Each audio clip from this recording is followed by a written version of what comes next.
Hello, everyone. Tonight, we're stepping into a story that begins in a quiet lawyer's office, just one day before the assets are divided after a long marriage. This is Narratives of Aunt Maris, where Black women's stories in America are told honestly with every side-eye, signature, and late-night prayer still attached. Picture this. You're sitting at a polished conference table. The carpet smells faintly of old paper and coffee. Your husband is gone. Your name is on the file. And your daughter-in-law leans back in her chair, smiles, and says, "You're going to end up with nothing. And we're sending you to a nursing home."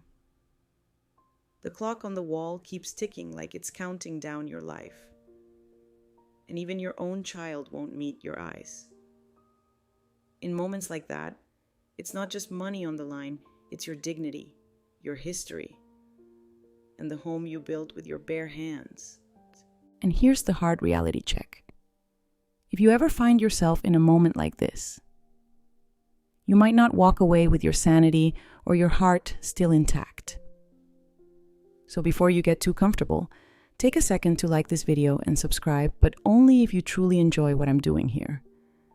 And while you're here, tell me in the comments where you're watching from and what time it is for you right now.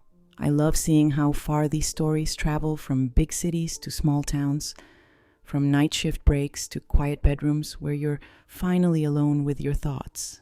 Now, turn off the lights. Maybe turn on a fan for a little soft background noise. And let's begin tonight's journey together.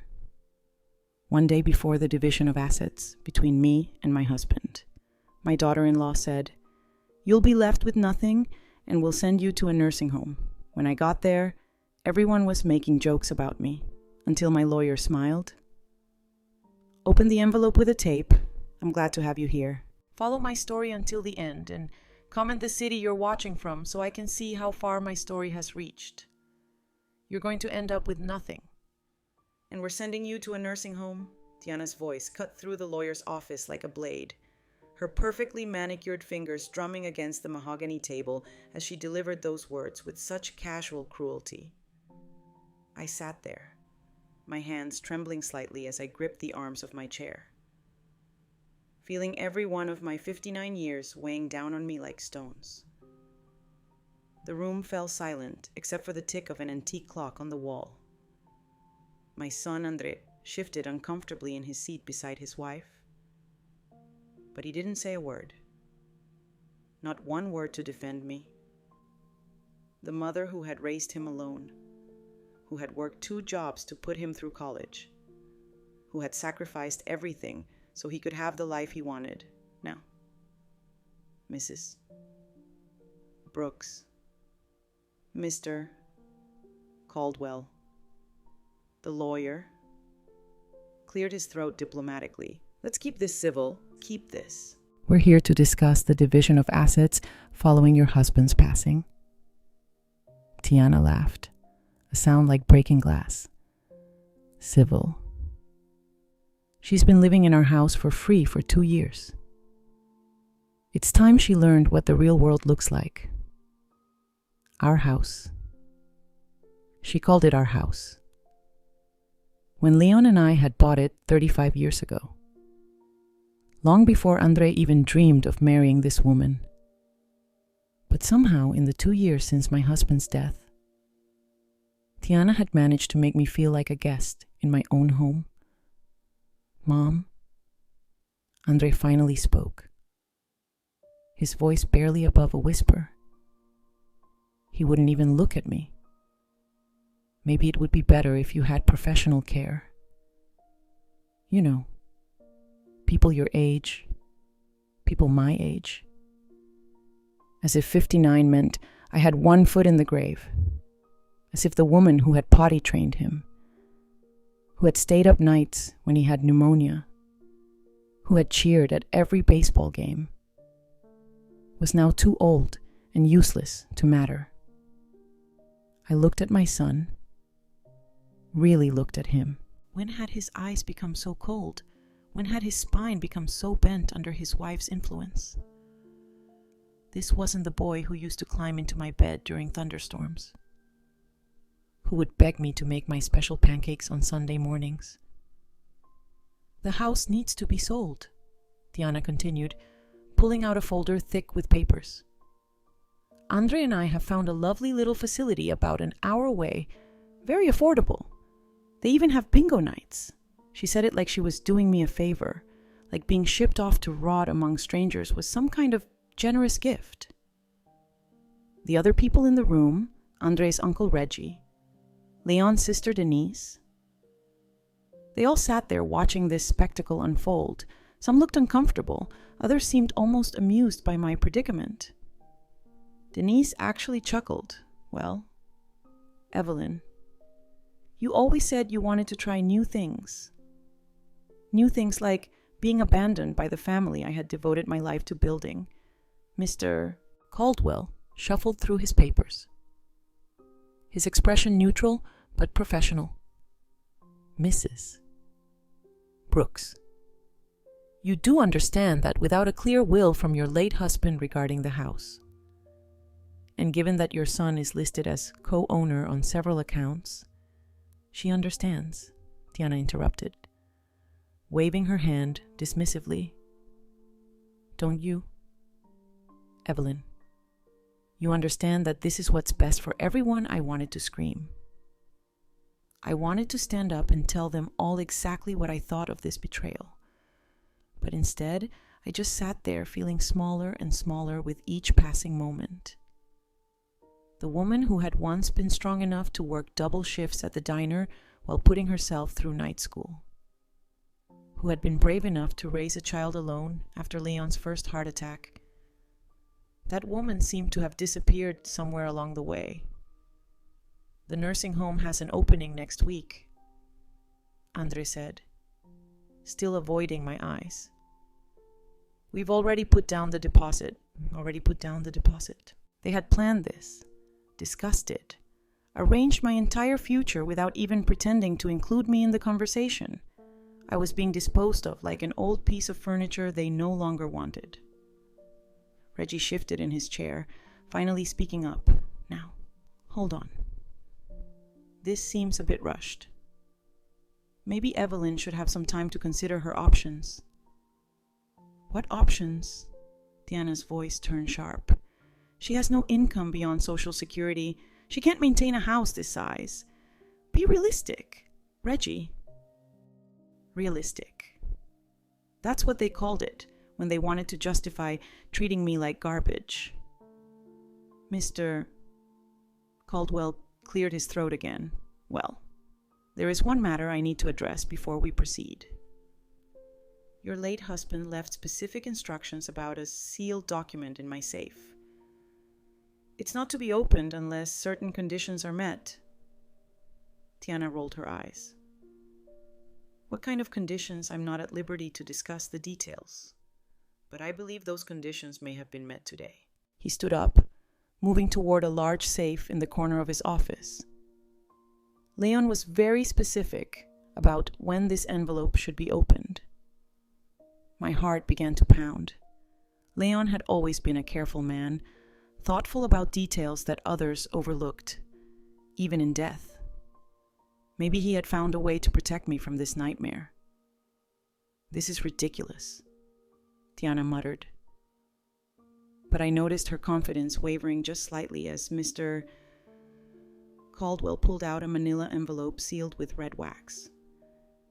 The envelope had my name written on it in Leon's familiar handwriting, along with a date from 3 months before his death.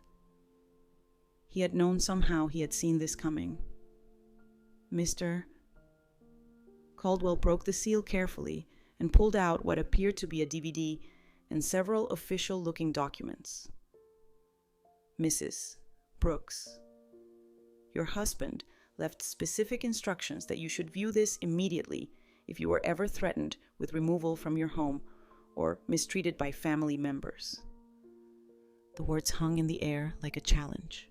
Tiana's face had gone pale, and Andre was finally looking at me, confusion written across his features. As Mr. Caldwell moved to set up the small television in his office. I felt something I hadn't experienced in months. A tiny spark of hope beginning to flicker in the darkness that had consumed my life. The screen flickered to life, and there was Leon sitting in this very office, looking directly into the camera with the serious expression I knew so well. My eyes filled with tears just seeing his face again, but his first words made everyone else in the room go completely silent. If you're watching this, Evelyn, it means someone is trying to take advantage of you. And I made sure that would never happen. The video paused as Mr. Caldwell adjusted the volume. But Leon's words echoed in my mind.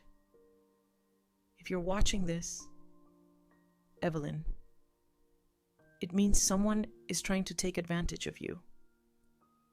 I could feel Tiana's eyes boring into me from across the table. Her earlier confidence now replaced with something that looked almost like fear. Andre sat frozen, his mouth slightly open as if he couldn't quite process what was happening. As the video resumed, Leon's voice filled the room with that calm authority I remembered so well. I've been watching sweetheart. I've seen how things have changed since I got sick. I've seen how our son allows his wife to treat you. And I won't have it. My throat tightened. Even from beyond the grave, Leon was defending me in a way that Andre never had. But before the video could continue, memories came flooding back, pulling me into the painful recollections of how we had reached this point. I remembered the exact moment when everything started to change. It was 18 months ago, just 6 months after Leon's funeral. Tiana had suggested they move in temporarily to help me through my grief. At first, it seemed like a blessing. The house felt so empty without Leon, and having Andre close by was comforting. But within weeks, small changes began. Tiana started rearranging the kitchen, claiming she was helping me organize. She threw out Leon's favorite coffee mug because it was chipped and unsanitary.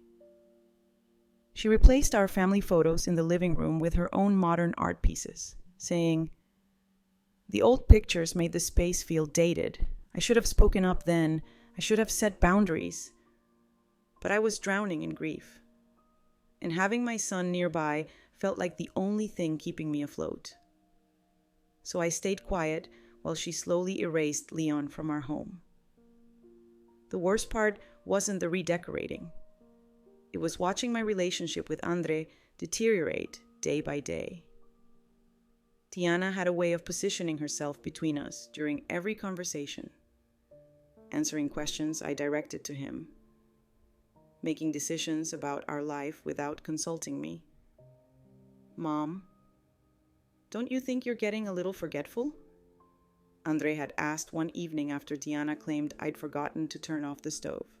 I hadn't forgotten. I'd been interrupted by her phone call while cooking dinner.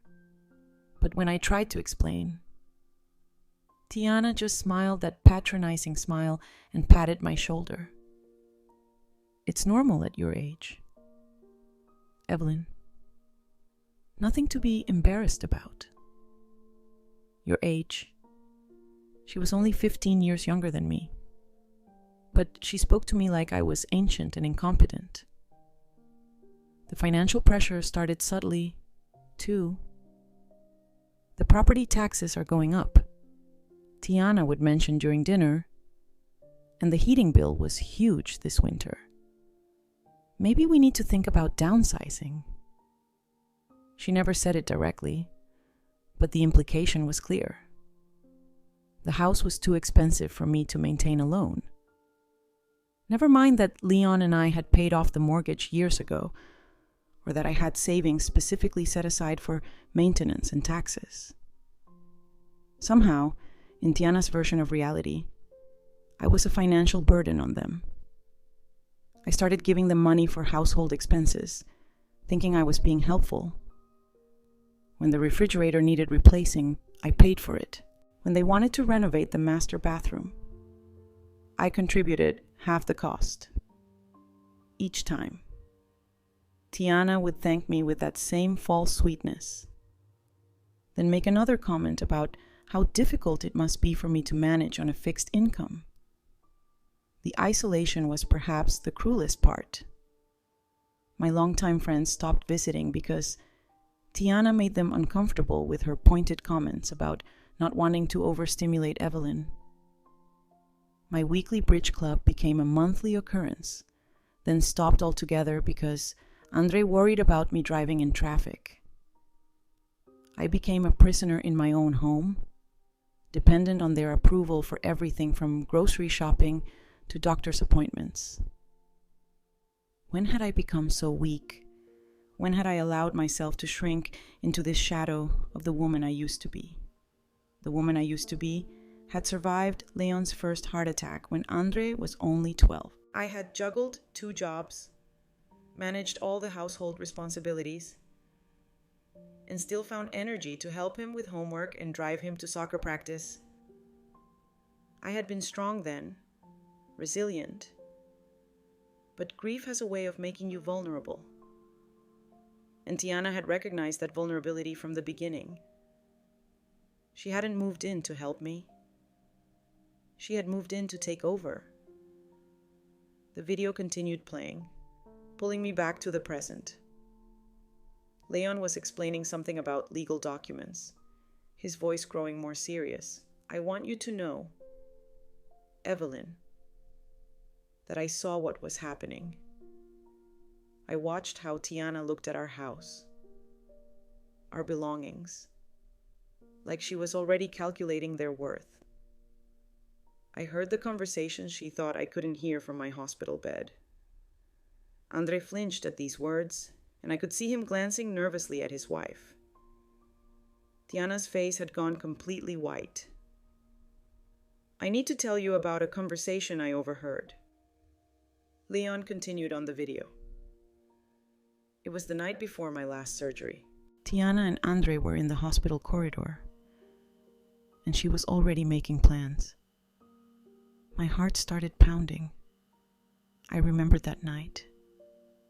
I had been sitting by Leon's bedside, holding his hand while he slept fitfully before the risky procedure that ultimately took his life. I had stepped out only briefly to get coffee from the vending machine. She told our son that once I was gone, it would be easy to convince you that you needed care, that the house was too much for you to handle. She had already researched nursing homes. Evelyn, before I was even dead. The room was deadly silent now. I could hear the clock ticking, could hear Tiana's shallow breathing, could feel Andre's shock radiating across the table. But what she doesn't know. Leon's voice grew stronger, more determined. Is that I made preparations. I protected you, sweetheart, in ways she never saw coming. Mr. Caldwell paused the video and looked directly at me. Are you ready to hear the rest? Mrs. Brooks. Because what comes next is going to change everything. I looked around the room at the faces of people who had been ready to ship me off to die among strangers, and I felt something I hadn't experienced in months. A surge of the old strength, the old determination. Play it, I said, my voice steadier than it had been in years. I want to hear everything. Leon's face filled the screen again as Mr. Caldwell resumed the video. Even through the grainy recording booths, I could see the determination in his eyes. The same look he used to get when he was solving a particularly difficult problem at work. Evelyn, what I'm about to tell you is going to sound complicated, but I need you to listen carefully. 3 months ago, when Dr.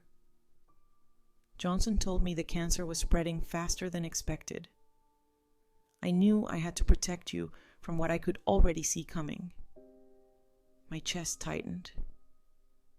Leon had never told me the cancer was spreading faster. He had kept that knowledge to himself, shouldering the burden alone while making plans to protect me. I've restructured our assets in a way that Tiana doesn't understand. And frankly, in a way that our son doesn't understand either. The house, the savings accounts, the investment portfolio. None of it is what it appears to be on the surface. Tiana made a small choking sound. Andre was gripping the edge of the table so hard his knuckles had turned white. You see? Leon continued, his voice taking on the patient tone he used when explaining complex concepts. I established what's called a revocable living trust 18 months ago. The house isn't just in both our names anymore. Evelyn. It's held by the trust with you as the primary beneficiary and trustee. Mr. Caldwell paused the video and pulled out one of the documents from the envelope. This is the trust agreement. Mrs. Brooks. What your husband is explaining is that while your name appears on various documents as co-owner with your son, the legal reality is quite different. I stared at the papers, trying to process what this meant. Legal documents had always intimidated me, but I could see Tiana's face growing paler with each word the lawyer spoke. What does that mean exactly? I asked, my voice barely above a whisper. Mr. Caldwell smiled. The first genuine smile I'd seen from him all day. It means, Mrs. Brooks, that you have far more control over your assets than anyone in this room realized, including your son and daughter-in-law. He resumed the video, and Leon's voice filled the room again. The beautiful thing about a trust, sweetheart, is that it includes specific conditions. I've written into the agreement that if you are ever threatened with forced relocation, or if anyone attempts to coerce you into giving up your home, the trust activates additional protections. What kind of protections? Andre finally found his voice, though it came out as barely more than a croak. As if Leon could hear the question from beyond the grave, he continued. If anyone, and I mean anyone, including our son, tries to force you out of your home or threatens you with institutionalization against your will, they forfeit any claim to inheritance, not just from the house, but from everything. The silence in the room was deafening. I could hear my own heartbeat thundering in my ears. But that's not all. Leon's voice continued, and I could almost hear the satisfaction in his tone. I've also established what's called a protection clause. If you're ever mistreated by family members who are supposed to care for you, you have the right to revoke their access to any shared assets immediately. Tiana finally found her voice, though it came out as a strangled whisper. This can't be legal. You can't just cut family out like that, Mr. Caldwell looked at her with professional detachment. Actually, Mrs. Brooks, it's completely legal. Your father-in-law was very thorough. He consulted with 3 different attorneys to ensure the trust would hold up under any legal challenge. Leon's image on the screen leaned forward slightly, his expression growing more serious. Evelyn, I need you to understand something. I loved our son, but I watched him change after he married Tiana. I watched him become weak, spineless. I watched him allow his wife to disrespect you in ways that would have horrified the boy I raised. Andre flinched as if he'd been slapped. His eyes darted between the screen and me, confusion and shame wearing across his features. I'm not doing this to be cruel, Leon continued. I'm doing this because you deserved better than to spend your final years being treated like a burden. You sacrificed everything for our family. And our family owes you dignity and respect, not manipulation and threats. The video showed Leon pausing to take a sip of water, and I could see how frail he had become in those final months. But his voice remained strong as he continued. Here's what the trust means in practical terms. You own the house outright, not co-ownership, not shared ownership. You own it. The bank accounts that Tiana thinks are joint accounts, they're controlled by the trust, which means controlled by you. The investment portfolio that our son assumes he'll inherit, that's yours, too. As long as you're alive and not being mistreated, I felt dizzy all these months of feeling powerless, of being made to feel like I was dependent on their charity and I had actually been in control the entire time. But Leon, I whispered to the screen, why didn't you tell me? As if he could anticipate my question. Leon's voice answered, I didn't tell you about the trust initially because I hoped it wouldn't be necessary. I hoped our son would step up and protect you the way a son should protect his mother. I hoped Tiana would show you the respect you deserved. But I prepared for the possibility that they wouldn't. Mr. Caldwell pulled out another document. This is the key provision. Mrs. Brooks. The trust states that if you are ever threatened with forced institutionalization by family members, or if you are subjected to verbal abuse or manipulation regarding your living situation, you have the right to invoke what your husband called the nuclear option. Nuclear option. My voice was barely audible. Complete severance, Mr. Caldwell explained. You can cut off their access to any inheritance, remove them from your will entirely, and take back any money or property you may have given them over the past 2 years. The implications hit me like a tidal wave. The money I had given them for house repairs, for the new refrigerator, for countless other expenses, I could demand it back. I could demand it. The renovations Tiana had insisted on, claiming they were improvements to our house. She had been spending my money to improve my property. Tiana seemed to realize this, too. Her face had gone from pale to green, and she was gripping the arms of her chair like she might collapse. There's more, Leon said from the screen, and I could swear I heard a note of grim satisfaction in his voice. Evelyn, I want you to know that I documented everything. Every conversation I overheard, every instance of disrespect, every manipulation. It's all recorded in a journal that Mr. Caldwell has copies of. Mr. Caldwell nodded and pulled out a thick bound notebook. Your husband was very thorough, Mrs. Brooks. He documented dates, times, witnesses when possible.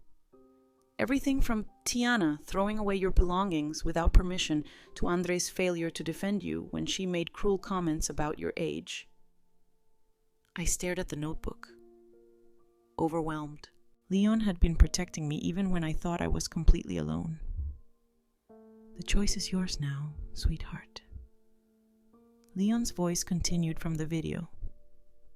You can forgive them and continue as before if you believe they've learned their lesson and will treat you with the respect you deserve. Or you can use the power I've given you to ensure your own dignity and security. The video showed Leon leaning back in his chair, looking directly into the camera with an expression of profound love and determination. Either way, never let anyone make you feel powerless again. You are stronger than you know, and you deserve so much better than what they've been giving you. As the video ended and the screen went dark, I sat in the stunned silence of the lawyer's office, feeling like I was seeing the world clearly for the first time in 2 years. The power had been in my hands all along. I just hadn't known it existed. The silence that followed the end of Leon's video was unlike anything I had ever experienced. It was the kind of silence that happens when the world shifts on its axis. When everything you thought you knew reveals itself to be an illusion. Mr. Caldwell cleared his throat gently. Mrs. Brooks, I need to explain exactly what this means in terms of your current situation.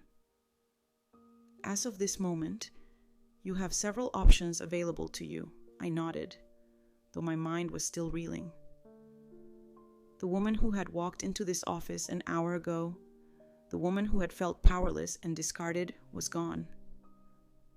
In her place sat someone I barely recognized. Someone who held all the cards in a game I hadn't even realized I was playing. First, Mr. Caldwell continued, opening a thick folder. Let me show you the actual state of your finances. He spread several documents across the table. Bank statements, investment portfolios, property assessments, numbers that made my eyes widen in shock. You currently have assets worth approximately $2 million. Mrs. Brooks. The house is valued at $450,000 and is entirely yours. Your investment portfolio has grown considerably since your husband's death thanks to his careful planning and the rising market. Tiana made a strangled sound. That's impossible. The house has a mortgage. The accounts are joint. Actually, Mr. Caldwell said calmly, the mortgage was paid off through the trust 18 months ago. What you've been calling mortgage payments were actually maintenance funds being deposited into a separate account for property upkeep. I stared at him. You mean when they told me I needed to contribute to the mortgage payments, you were paying into your own home maintenance fund? He confirmed. Every dollar you gave them for household expenses went into accounts that you control. The betrayal hit me like a physical blow. They had been taking my money while making me feel like I was a financial burden. They had convinced me I couldn't afford to live in my own home while secretly depositing my contributions into accounts I owned. Andre finally spoke, his voice hollow. Mom, we didn't know. I swear we didn't know about the trust. But you knew about the lies. I said quietly, my voice steadier than I felt. You knew you were making me pay for things that were already paid for. You knew Tiana was throwing away Leon's belongings and treating me like I was incompetent. He opened his mouth, then closed it. Unable to find words that would make any of this better, Mr. Caldwell pulled out another document. There's something else. Mrs. Brooks. Your husband included specific provisions about what should happen if the conditions of mistreatment were met. What kind of provisions? Financial recovery provisions. Any money you've given to family members under false pretenses can be immediately reclaimed. This includes the $15,000 you provided for bathroom renovations, the $8,000 for the new refrigerator and appliances, and approximately $24,000 in what you believed were mortgage and utility contributions over the past 18 months. My breath caught. Nearly $50,000, money I had scraped together from my savings. Money I had worried about spending because I thought I was living on limited means. Furthermore, Mr. Caldwell continued, since they were living in your home without paying rent while simultaneously deceiving you about the financial situation, you're entitled to charge back rent for the entire period. Back rent, I whispered. At current market rates for a house of this size, approximately $2,400 per month. For 18 months, that would be $43. $200, I calculated automatically. My mind sharp despite the emotional chaos. Tiana shot to her feet, her carefully maintained composure finally cracking completely. This is insane. You can't just suddenly decide we owe you money for living in the family home. It's not the family home, Mr. Caldwell said matter-of-factly. It's Mrs. Brooks's home. You've been living there as guests, albeit guests who have been systematically deceiving your hostess about her own finances. Andre, say something. Tiana turned to her husband desperately. But Andre was staring at me with an expression I couldn't quite read. Shame, certainly. Regret, maybe. But also something that looked like the dawning realization of just how badly they had treated me. Mom, he said softly. I didn't mean for it to happen like this. But you let it happen, I replied, my voice growing stronger with each word. You watched your wife humiliate me in my own home. You stood by while she threw away your father's belongings. You never once stood up for me when she made me feel like I was a burden. She convinced me you were getting confused, that you needed help managing things, and I was never confused. Andre? I was grieving. There's a difference. Mr. Caldwell pulled out yet another document. Mrs. Brooks, there's one more thing your husband wanted you to know. He left you a personal letter, separate from the trust documents. He handed me a sealed envelope with my name written in Leon's familiar handwriting. My fingers trembled as I opened it. My dearest Evelyn, the letter began. If you're reading this, then my worst fears have come to pass. Our son has allowed his wife to treat you with the disrespect and cruelty that no mother should ever have to endure. Tears started flowing down my cheeks as I continued reading silently. I want you to know that you are not the weak, confused old woman they've tried to make you believe you are. You are the strongest person I've ever known.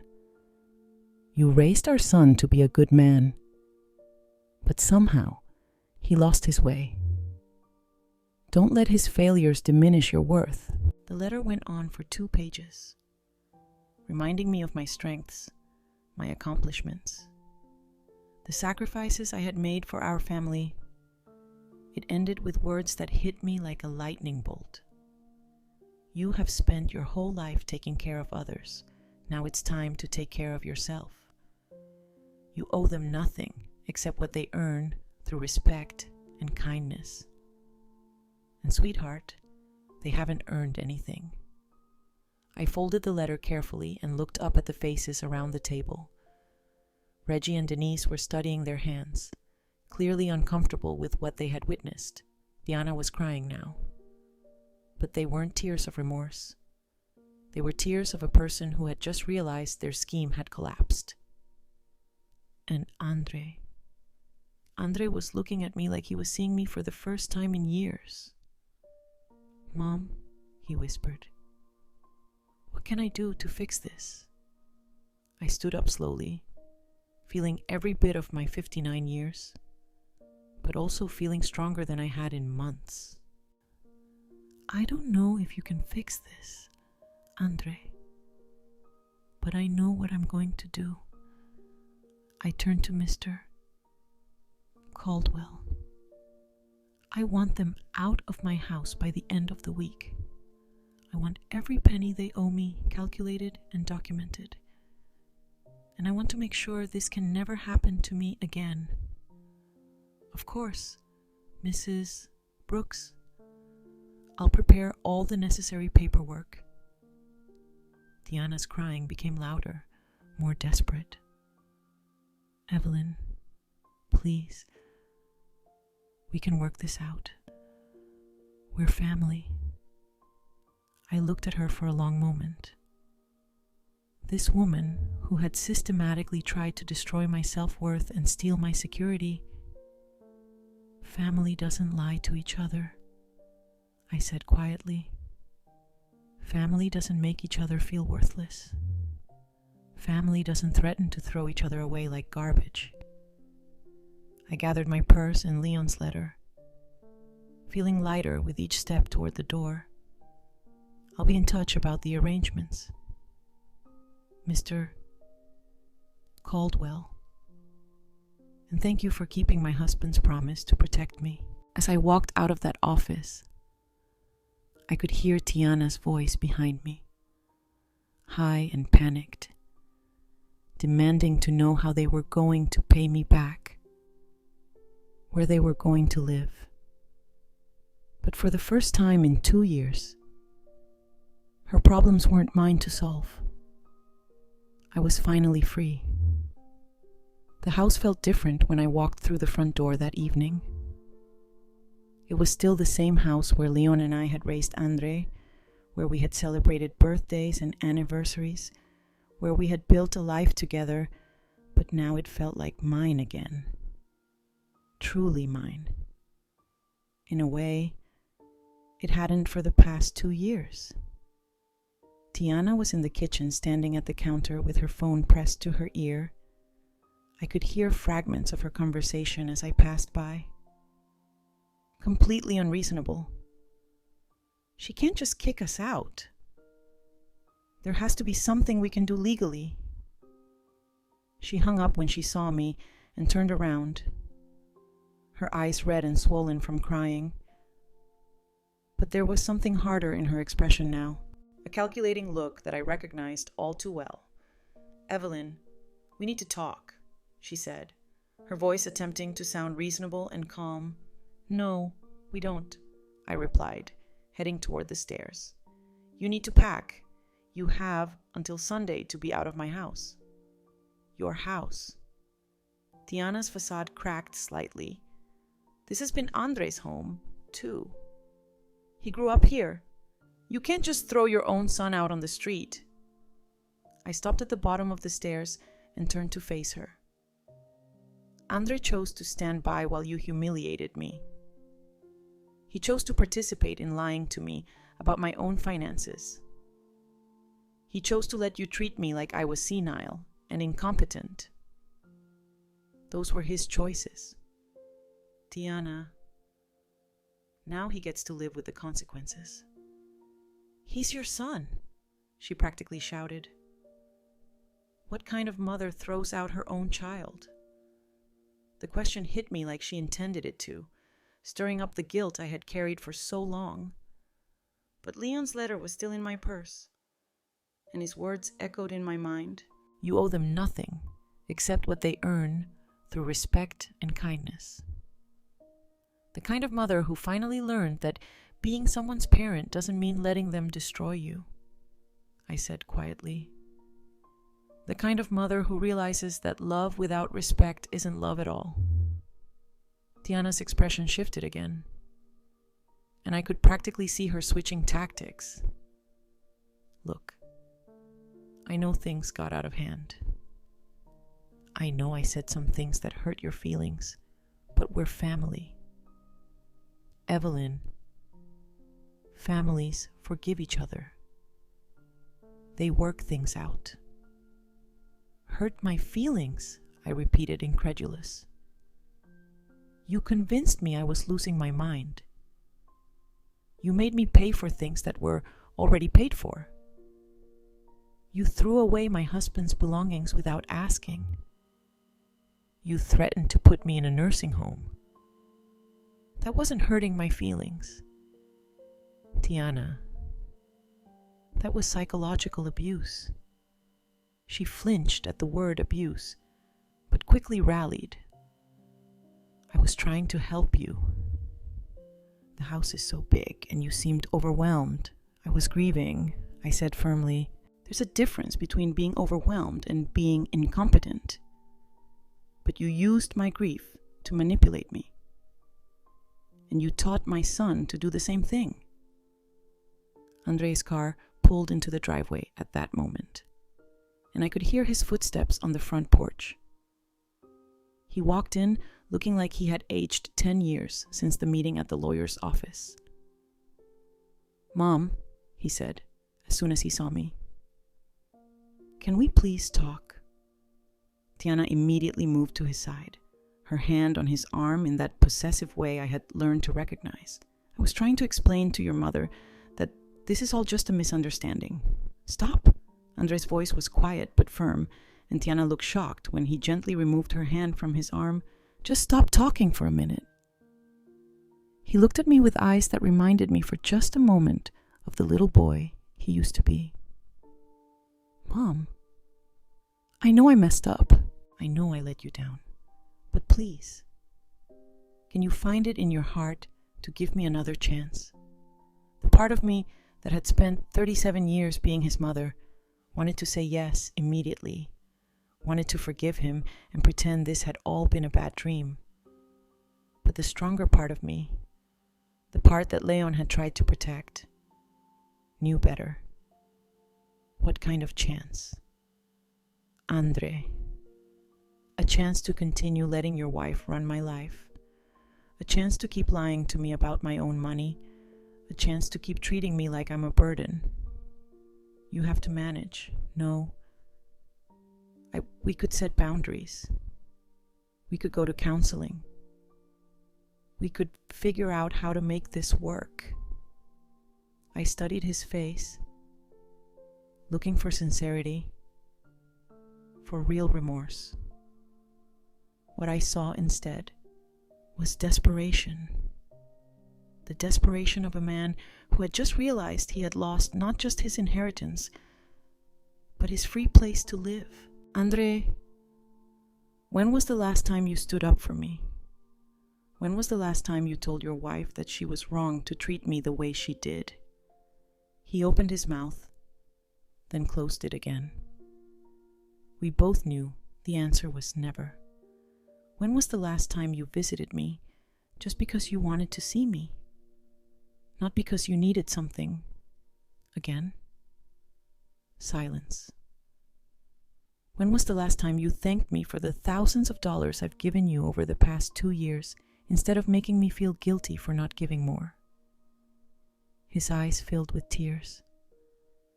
But I couldn't tell if they were tears of genuine remorse or just tears of self-pity. "I thought I was helping you," he whispered. "Tiana said you were getting confused, that you needed us to manage things for you. And you believed her instead of talking to me directly. You believed her when she said I was incompetent, even though I raised you by myself for years after your father's first heart attack. You believed her when she said I couldn't handle my own finances, even though I managed to put you through college and save enough money to buy this house outright." Tiana stepped forward again, her voice taking on a wheedling tone. "Evelyn, maybe we all made mistakes. Maybe we can start fresh.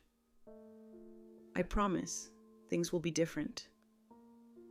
I looked at her for a long moment, remembering every cruel comment, every dismissive gesture, every moment she had made me feel small and worthless in my own home. "Your promise isn't worth anything to me. Tiana, you promised to love and honor my son, but you turned him into someone I barely recognize. You promised to be part of our family, but you've spent 2 years trying to erase me from it. I turned to Andre and you promised to love and protect the people who mattered to you. But when it came time to choose between protecting me and keeping your wife happy, you chose her comfort over my dignity every single time." The silence that followed was broken by Tiana's phone ringing. She glanced at it and then at Andre with a look of panic. "That's the lawyer I called," she whispered. "She says we might have grounds to contest the trust." answer it," I said calmly. "Go ahead and contest it. But you should know that while you're spending money on lawyers, I'll be charging you rent for every day you stay in my house and interest on the money you owe me." "Mister." Caldwell was very clear about my legal rights. Tiana's face went white. "You're bluffing." I pulled out my phone and showed her the text message Mr. Caldwell had sent me an hour ago. Daily rate for continued occupancy, $125 per day. Interest rate on outstanding debt, 8% annually. Compounding monthly, all legally enforceable under the terms of the trust. Andre sank into a chair, his head in his hands. "Mom, where are we supposed to go? We don't have money for a deposit on an apartment, especially if we have to pay you back." For a moment, my heart almost softened. But then I remembered Tiana's voice that morning. "You're going to end up with nothing, and we're sending you to a nursing home. You should have thought about that before you decided I was disposable," I said quietly. I started up the stairs, then paused halfway up. "Oh, and Tiana, I want my mother's china back and my grandmother's jewelry. All the things you convinced me to lend you because they would be safer in your room. Those were gifts," she protested. I smiled for the first time in hours. "Prove it. Show me where I signed anything giving them to you. Show me the documentation because Mr. Caldwell is going to need a complete inventory of everything that needs to be returned." As I continued up the stairs, I could hear them whispering frantically below, planning, scheming, trying to find some way out of the corner they had painted themselves into. But for the first time in 2 years, their panic wasn't my problem to solve. I went into my bedroom, the bedroom that Leon and I had shared for 35 years, and looked around. Reggioro. I would start reclaiming my space, my life, my dignity. Reggioro. I would begin the process of healing from what they had done to me. Tonight, I would sleep peacefully in my own bed, in my own house, knowing that no one could take it away from me ever again. 6 months later, I stood in my kitchen making coffee and actually smiled at the morning sunshine streaming through the windows. The house was quiet, genuinely peaceful quiet. Not the tense, walking on eggshells quiet it had been when Andre and Tiana lived here. They had moved out that Sunday, just as I'd demanded. It hadn't been graceful. There had been more tears from Tiana, more pleading from Andre, and a few not-so-subtle threats about how I would regret treating family this way. But Mr. Caldwell had been thorough in his documentation, and they quickly realized that fighting me legally would cost them far more than they could ever hope to gain. The final accounting had been sobering, including back rent, fraudulent expenses, and the value of my belongings they had borrowed. They owed me $127,000. They had managed to pay back $23,000 by selling Tiana's car and some jewelry. The rest was being paid in monthly installments that would take them 5 years to complete. I had been tempted to forgive the debt. The old me would have done exactly that. But Leon's letter had been clear. You owe them nothing except what they earned through respect and kindness. They hadn't earned forgiveness. They had earned consequences. My phone rang, interrupting my thoughts. The caller ID showed a number I didn't recognize. Hello? Mom? Andre's voice was hesitant, uncertain. We hadn't spoken since the day they moved out, though he had been sending monthly checks with brief notes attached. Hello, Andre. I kept my voice neutral. I was wondering if we could talk. Maybe meet somewhere for coffee. I considered this. What about, I've been going to counseling. Individual counseling, not couples counseling. I wanted to understand how things went so wrong between us. This surprised me. The Andre I knew would have blamed everyone else for his problems. And what have you learned? There was a long pause. That I stopped being your son somewhere along the way. That I became someone I don't even recognize. Someone Dad would have been ashamed of. The mention of Leon hit me unexpectedly hard. Your father loved you, Andre. Even when he was disappointed in you, I know. That's part of what makes this so hard. His voice cracked slightly. Mom, I don't expect you to forgive me. I don't even know if I deserve forgiveness. But I wanted you to know that I understand now what I did to you. What I let Tiana do to you. I walked to the window and looked out at the garden Leon and I had planted together. It was thriving now that I had time to tend it properly. Where is Tiana? I asked. Another pause. We separated 3 months ago. She couldn't handle the financial pressure or the fact that I finally started standing up to her when she badmouthed you. I felt a mix of satisfaction and sadness. Satisfaction that he had finally found his backbone. Sadness that it had taken losing everything for him to find it. She's living with her sister in Phoenix, he continued. She wanted me to declare bankruptcy to find some way to get out of paying you back. When I refused, she said I was choosing you over her. And were you, I was choosing to do the right thing.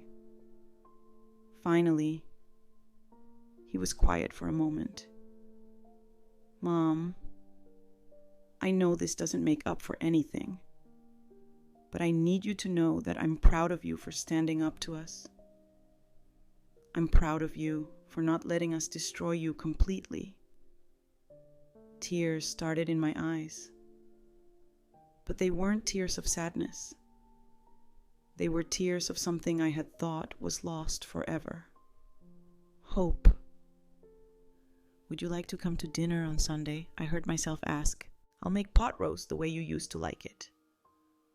Are you sure? His voice was full of cautious hope. I'm sure. But Andre, we're starting from scratch. You don't get to be my son just because you were born to me. You have to earn it back. I understand. And Mom, I want to earn it back. I want to be the man Dad raised me to be.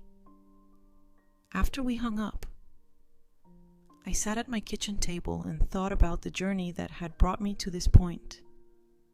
6 months ago, I had been a broken woman who felt powerless and discarded. Today, I was someone who had reclaimed not just her assets, but her sense of self-worth. The house around me told the story of that transformation. Leon's photographs were back on the mantle. His favorite coffee mug sat in its place in the cabinet. The rooms were decorated the way I wanted them, not the way someone else thought they should be. I had reconnected with old friends who had been gradually pushed out of my life. My bridge club was meeting here again next Tuesday. I had even started dating. Nothing serious. Just coffee with a nice widower from church who made me laugh and treated me with respect. The woman who had been threatened with a nursing home was now volunteering at the local senior center, helping other elderly people understand their financial rights. I had seen too many situations like my own. Adult children taking advantage of grieving parents, using confusion and isolation as weapons, but perhaps most importantly, I had learned that love without respect isn't love at all. It's manipulation. And I was worth more than that. The doorbell rang, pulling me from my thoughts. When I opened the door, I found a delivery man holding a small package. "Evelyn Brooks?" he asked. I signed for the package and looked at the return address. It was from a jewelry store in Phoenix, Tiana's new city. Inside was my grandmother's pearl necklace. The one Tiana had claimed was lost during their move. There was a note with it. "Mrs. Brooks, I found this among my daughter's belongings. She told me it belonged to her, but the inscription inside says, 'To my darling Evelyn, with love, Grandma Lillian, I thought you should have it back. I'm sorry for any trouble my daughter caused you. Patricia Holmes.'" I held the pearls in my hands, remembering my grandmother fastening them around my neck on my wedding day. They had been in Tiana's jewelry box all along, probably the first thing she had hidden when they moved in, but instead of anger, I felt something like pity for Tiana. She had traded a family for some stolen jewelry and a life built on lies. In the end, she had lost everything that mattered and kept only the things that didn't. That evening, I called my neighbor Brenda, who had become a good friend again after being frozen out during the Tiana years. "Brenda, I wanted to ask you something. Do you remember what I was like before Leon died? Before everything that happened with Andre and his wife Brenda was quiet for a moment? You were strong, Evelyn. You were kind. But you didn't let people walk all over you. You spoke your mind. You took care of people. But you took care of yourself, too. I feel like I'm finding that person again." I said, "Good." Brenda replied firmly. I missed her. As I got ready for bed that night, I looked at myself in the mirror. The woman looking back at me was 59 years old, with gray hair and wrinkles and age spots. But she was also strong, dignified, unbroken. Leon had been right in his letter. I wasn't the weak, confused old woman they had tried to make me believe I was.